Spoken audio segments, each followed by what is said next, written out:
बच्चों, आज हम अनुवाद सीखेंगे कि अनुवाद के करने का क्या नियम है। अनुवाद को हम सरल तरीके से कैसे पढ़ें। तो अनुवाद करते समय निम्न बातों का ज्ञान होना जरूरी है। उसमें सबसे पहले आता है वचन। ये 3 प्रकार के होते हैं, एक वचन, द्विवचन, बहुवचन। फिर सेकंड नंबर पे आता है पुरुष। ये भी 3 पुरुष होते हैं, प्रथम पुरुष, मध्यम पुरुष और उत्तम पुरुष। लिंग 3 प्रकार के होते हैं, पुल्लिंग, स्त्रीलिंग और नपुंसक लिंग। अब हम इसको थोड़ा डिटेल से आपको लिख के बताते हैं। एक ये हो गए पुरुष, ये हो गए वचन, एक वचन, द्विवचन, बहुवचन। अब इसको हम क्रम से लिखेंगे कि अनुवाद करते समय हमको कैसे इसका यूज़ करना है। तो जब ये आपकी सारणी बढ़नी होगी तो ही आप आराम से उसको पढ़ सकते हैं, समझ सकते हैं। जैसे हमने सबसे पहले ये तालिका बनाई है तो उसमें ये लिखा है पुरुष। तो सबसे पहले होता है प्रथम पुरुष। प्रथम पुरुष में एक वचन, द्विवचन और बहुवचन।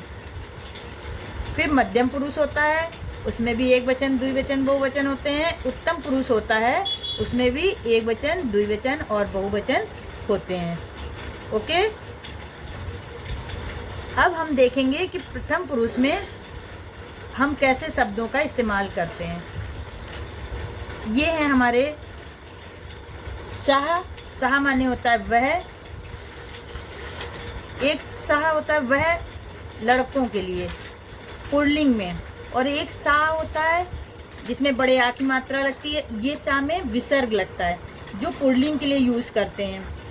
तो यह सा माने भी होता है वह, और ये सा में बड़े आ की मात्रा लगती है। इसका प्रोनाउंस करते हैं इसको हम सा। तो इसके माने भी वह होता है। वो इसमें क्या है, ये स्त्रीलिंग में प्रयोग होता है। तत् इसके माने भी वह होता है, ये होता है नपुंसक लिंग में। ओके, तो ये हमारे चलते हैं रूप कैसे। साह, तौ, ते। तौ माने वे दोनों, ते माने वे दोनों। तो अब ये तौ ये पुल्लिंग में यूज होएगा और ते जो है वो स्त्रीलिंग के लिए आएगा। और ते तीसरा जो ते लिखा है वो भी नपुंसक लिंग में यूज होगा। तौ, ते, ते।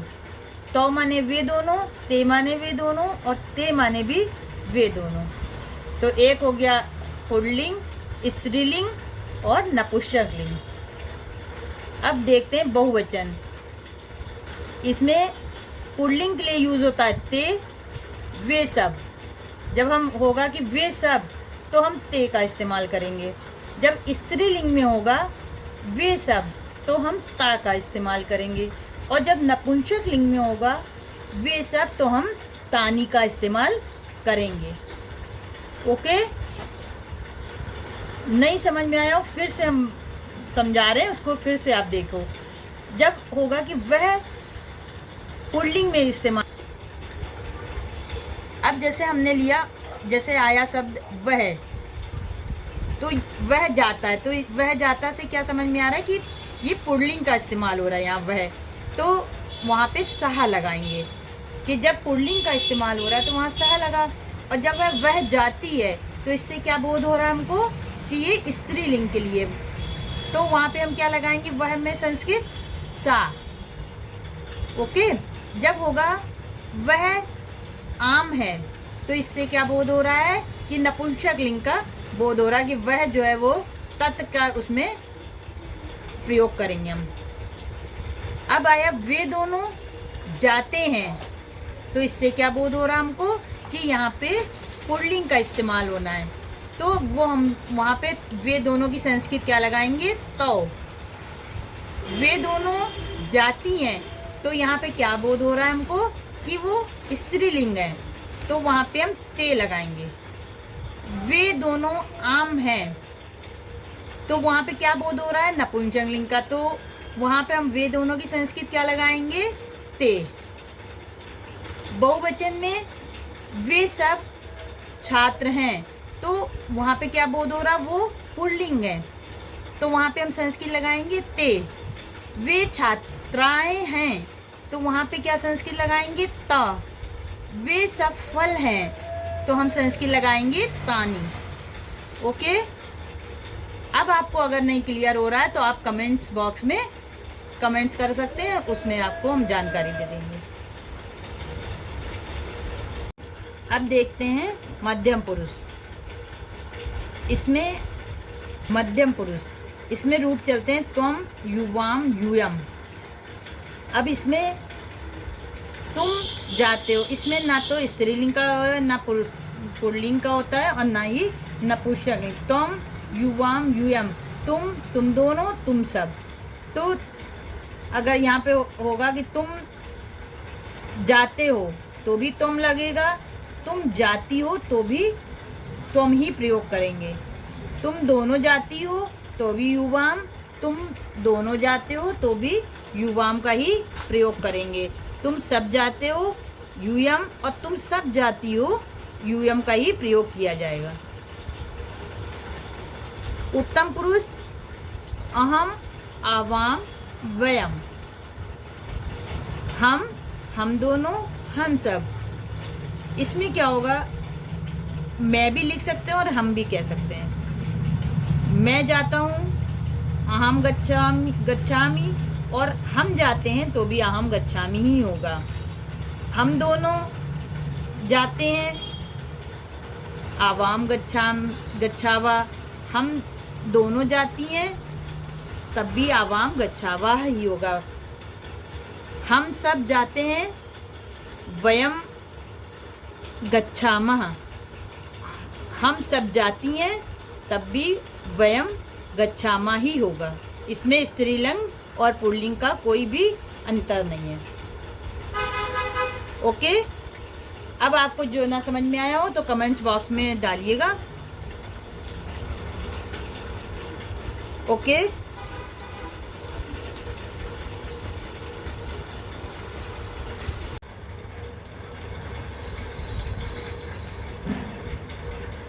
अभी पीछे हमने पढ़ा कि वचन, लकार, पुरुष क्या होते हैं। अब हमको आज देखना है कि उसमें जो क्रिया धातु होती हैं, जैसे पठती, पठता, पठंती, तो वो क्या क्या होते हैं, कहाँ पे कौन सा काल यूज़ होता है, कौन सा लकार में, वचन में कौन सा हम लगाएंगे, इसके बारे में आपको जानकारी देते हैं कि संस्कृत में 5 प्रकार के लकार होते हैं। लट लकार, जिसको हम वर्तमान काल कहते हैं, इसमें ता है, ते है, रहा है, इसकी पहचान होती है। हम कैसे पहचानेंगे कि ये लट लकार है?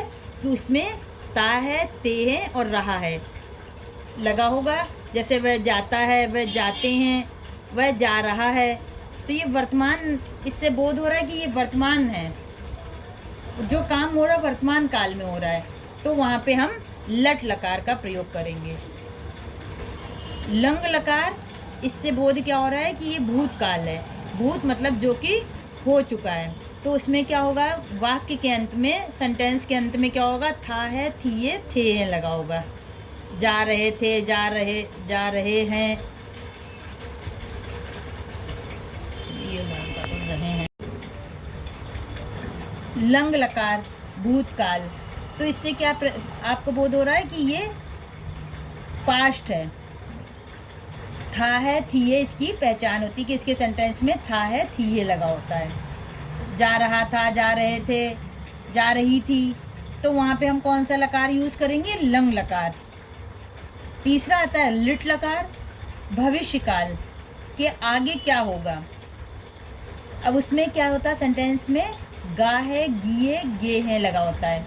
वह जाएगी, वह जा रहा है, जाएगा, वह गए। ओके। तो जब हम वहाँ पे गा गिए लगा होगा तो हमको वहाँ पे लिट लकार का प्रयोग करना है।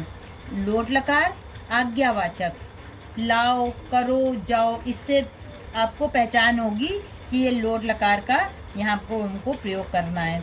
जैसे आज्ञा देगा, जैसे पानी लाओ, अपना काम दिखाओ, तुम यहाँ से जाओ, तो इससे क्या हो रहा है? वो हमको आज्ञा दे रहा है, तो हमको वहाँ पे लोट लकार का प्रयोग करना होगा। विधिलिंग इक्षार्थक, हमको खाना चाहिए, हमको वहाँ जाना चाहिए, तो उसको इच्छा हो रही है, इसलिए वो वहाँ पे हमको विधिलिंग का प्रयोग करना है। तो ये 5 लकार होते हैं जिनका हमको समय के अनुसार, जैसे इंग्लिश में पास्ट टेंस प्रेजेंट टेंस होते हैं, उसी तरह इसमें भी होते हैं कि उसको हम कहते हैं लट लकार, लंग लकार, लिट लकार, लोट लकार और विधिलिंग। ओके, अब हम इनको प्रयोग करने के लिए, हमको अनुवाद करने के लिए उसमें हमको विभक्तियाँ भी प्रयोग करते हैं। तो विभक्तियों को हम क्या करते हैं, पहले कारक का ज्ञान होना हमें बहुत ज़रूरी विभक्तियों के लिए। तो इसमें क्या होता है, प्रथम कर्ता ने कर्म को करण से संप्रदान के लिए अपादान से संबंध काकी के अधिकरण में पर संबोधन हे अरे। तो अब जो 7 विभक्तियाँ होती हैं वो ये हैं। तो ये तो हो गया कारक हमारा, और ये हो गई विभक्तियाँ। तो विभक्तियों में सबसे पहले होता है कारक। तो प्रथम विभक्ति में कर्ता ने आता है, द्वितीय विभक्ति में कर्ता ने कर्म को करण से, तृतीय विभक्ति में करण से। अब यहाँ करण से में एक होता अलग होने में, एक होता साथ होने में। जैसे वह कलम से लिखता है, किसी के सहयोग से काम हो रहा है, वह पिता के साथ जा रहा है, तो वहाँ पे तृतीय विभक्ति का प्रयोग होगा करण से। चतुर्थी विभक्ति संप्रदान के लिए, पंचमी विभक्ति अपादान से। अब यहाँ पे से जो है वो अलग होने के बोध में, जैसे पेड़ से पत्ता गिरता है, छात्र स्कूल से जाते हैं, तो वो स्कूल से अलग हो रहे हैं, तो वहाँ पे पंचमी विभक्ति का प्रयोग होगा। षष्ठी विभक्ति संबंध काकी के। अब संबंध काकी के क्या अर्थ है कि वह उसका पुत्र है, तो वहाँ पे षष्ठी विभक्ति का प्रयोग होगा। सप्तमी विभक्ति अधिकरण में पर, जैसे वह बिल्ली मेज पर बैठी है, तो अब यहाँ पे पर का वहाँ पे प्रयोग करेंगे, सप्तमी विभक्ति का प्रयोग करेंगे पर में। संबोधन में हे अरे, जैसे कोई बहुत दुखद घटना हो गई तो हमने कहा अरे। जैसे पैर में गेंद लग गई, तो अरे पैर में गेंद लग गई, तो वहाँ पे संबोधन होगा अरे। हे भगवान, कहीं संबोधन, ये संबोधन का प्रयोग बहुत ही कम होता है, तो वहाँ पे संबोधन में हे अरे आ जाएगा। ओके, अब आपको कुछ ना समझ में आया हो तो आप कमेंट्स बॉक्स में मैसेज कर दीजिएगा।